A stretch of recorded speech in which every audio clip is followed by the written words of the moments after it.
A'udzubillahi minasyaitonirrajim. Bismillahirrahmanirrahim. Assalamualaikum warahmatullahi wabarakatuh. Assalamualaikum semuanya, saudaraku dimanapun berada, muslimin dan muslimat. Berjumpa kembali dengan saya Muhammad Faizi Channel.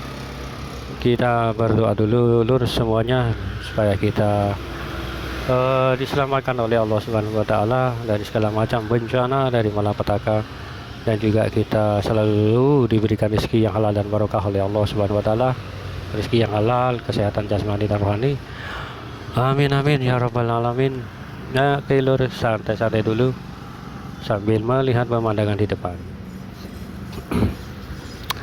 Oke, tentang video saya yang kemarin tentang kemunculan beliau akan mengubah tatanan dunia, akan mengubah seluruh dunia, ya kan, bukan hanya di Nusantara saja lur, ini seluruh dunia seperti itu akan berubah, atau tatanan ataupun kehidupan kita umat manusia, karena dampaknya itu nanti akan sangat-sangat besar, ya kan. Tapi sebelumnya mungkin ini akan terlebih dahulu akan terjadi perang seperti itu lur, perang, ya toh, perang dengan pasukan Dajjal seperti itu.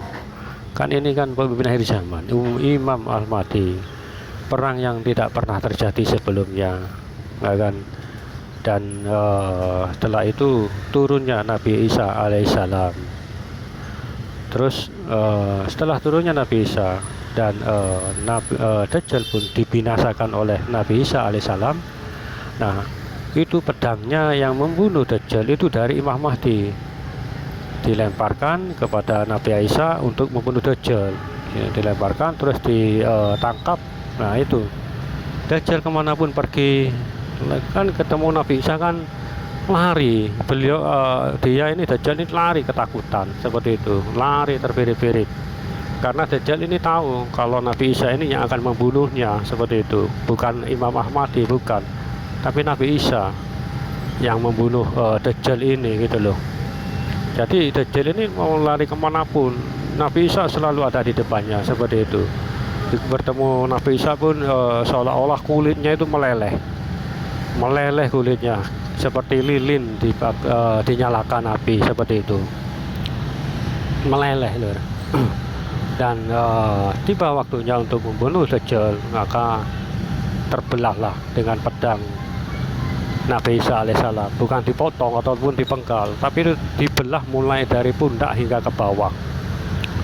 Dan seketika itulah maka semua, jika Dajjal mati, maka semua pasukan dari Dajjal itu akan lari terbirit-birit, lari sembunyi kemanapun, sembunyi di manapun. Pasukan Dajjal ini diketahui oleh umat muslim seperti itu, diketahui lur, tahu oleh umat muslim itu, bahkan lari di tempat berlindung di pohon yang sekarang ini masih ditanam oleh Israel sana di Yahudi, ya toh. Pohon apa itu? Namanya pohon korkot. Nah, pohon korkot itu bicara, wahai muslim, di sini ada pasukan dari Dajjal, langsung saja dibunuh seperti itu lur.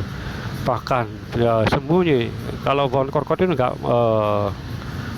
nggak bicara seperti itu, selain pohon korkot, selain burung korkot bicara seperti itu, berbicara seperti itu. Hanya tanaman korkot itu yang seperti itu. Ya, hanya burung pohon korkot itulah yang nggak bicara lur. Selain burung lagi, tanaman pohon korkot itu semuanya berbicara, ya, atau pohon apapun semua. Pohon korkot ini nggak bicara, pohon korkot ini menyembunyikan, tapi tetap saja tanah yang bicara, ya kan.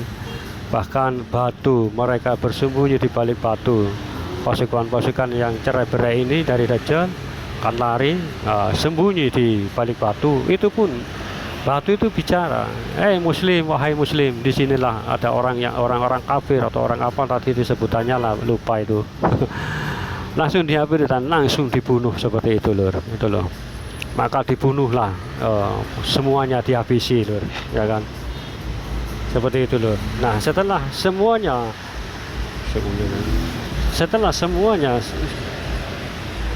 setelah semua pasukan dari Dajjal itu mati terbunuh, ini mungkin ada langsung kan pasukan dari Imam Mahdi kan pulang ke negaranya masing-masing.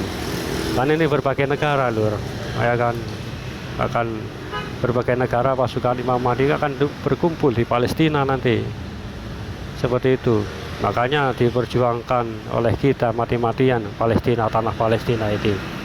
Yang tanda-tanda sekarang kan teman-teman saudara semua kan sudah tahu ya toh, cerita dari Palestina ini atau Israel ini menguasai tanah Palestina. Karena itu adalah apa ya, pemicunya nanti akan perang terjadi, ada perang di sana, di Palestina sana. Terus setelah itu perang terjadi, ya toh, mereka akan pulang ke negaranya masing-masing. Nah, sebelum mereka kembali ke rumah masing-masing, mungkin inilah Ya'juj Ma'juj akan turun dari tempat ketinggian. Nah, ini ada cerita lain, mungkin kalau disebutkan hadis kan turun dari tempat ketinggian.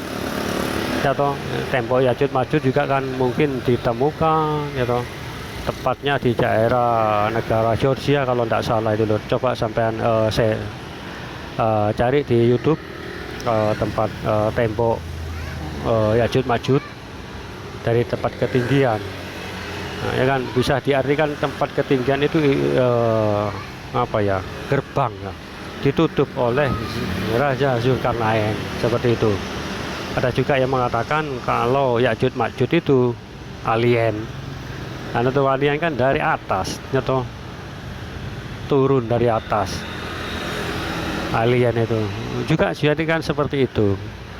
Nah, kan, setelah dibantai, ya toh, gini, tidak ada satu pun yang bisa, ya toh, menahan serangan dari Ya'juj Ma'juj ini, hingga pasukan dari Imam Mahdi dan Nabi Isa itu mengungsi atau lari ke tempat tinggi atau gunung Tursina kalau nggak salah. Kalau teman ada yang tahu, monggo komen di kolom komentar gunung apa itu, saya lupa. Dan Ya'juj Ma'juj ini nggak bisa untuk sampai ke sana, ke gunung itu. Coba bayangkan alangkah dahsyatnya, bukan? Perang itu terjadi, ya toh. Nah, setelah semua mengungsi di gunung itu, dan Ya'juj Ma'juj pun makin banyak di bawah, karena dilihat dari atas gunung itu sangat banyak itu loh pasukan dari makhluk-makhluk Ya'juj Ma'juj itu, hingga Nabi Isa pun berdoa kepada Allah untuk memusnahkan Ya'juj Ma'juj ini. Dan maka diturunkan oleh Allah entah sebuah apa ya, ulat atau apa itu loh yang memakannya, entah apa, kalau nggak salah ulat atau apa gitu loh. Yang tahu komen di kolom komentar. Hingga semua makhluk Ya'juj Ma'juj itu mati, seperti itu, mati semua. Dan tanah yang mereka pijak di mana-mana itu bau anyir darah, di mana-mana itu darah. Hingga apa ya, dan Nabi Isa pun berdoa kembali untuk membersihkan, minta kepada Allah untuk membersihkan mayat-mayat itu. Maka turunlah sebuah burung-burung besar, yang besar itu loh, terus diangkut, entah dibuang kemana, dibuang ke laut atau di mana itu loh mayat-mayat itu. Setelah mayat dibuang, maka hujan, terjadi hujan, hingga tanah yang ditinggali oleh mayat-mayat Ya'juj Ma'juj itu terbawa arus, terbawa air itu, air hujan itu, hingga bersih. Dan setelah itu maka mungkin inilah hidup makmur lor. Itu loh, hidup makmur sejahtera, semua tatanan, semua umat manusia akan hidup makmur, tidak ada kekurangan sama sekali. Ya, mungkin itulah itu ceritanya. Ini mungkin terakhir lor, ya toh, nggak ada lagi. Hingga kepemimpinan beliau ini, entah yang terlebih dahulu wafat Nabi Isa dahulu atau Imam Mahdi. Ada yang menyebutkan kepemimpinan Imam Mahdi ini antara 7, 8 hingga 10 tahun, seperti itu kepemimpinan beliau ini. Coba bayangkan, hanya membutuhkan ya katakanlah 10 tahun, bisa membuat semua umat manusia itu hidup makmur, bukan hanya di Nusantara, di seluruh dunia, ya toh. hidup makmur, tidak ada kekurangan apapun, nggak ada orang miskin atau apa, karena harta-harta semua amanah itu semua akan muncul gitu loh di dalam tanah itu. Itulah mungkin Lur. Setelah itu ya Allah alam Lur, akan terjadi mungkin sepeninggal Imam Mahdi dan Nabi Isa mungkin akan kembali, manusia itu akan rusak kembali, karena di waktu itu ada yang mereka ada yang imannya setengah-setengah ada yang beriman setengah-setengah, ada yang beriman sepenuhnya, seperti itu. Itulah yang mengubah beliau ini mengubah seluruh tatanan atau kehidupan umat manusia dunia. Makanya ini bukan sesuatu hal yang kecil atau remeh atau bagaimana itu loh. Ini sangat besar bagi kita, kehidupan manusia, kehidupan kita, bahkan kehidupan makhluk-makhluk yang lain. Oke lo, santai-santai dulu sambil melihat pemandangan di depan, biar gak bosan, gak jenuh. Itulah kita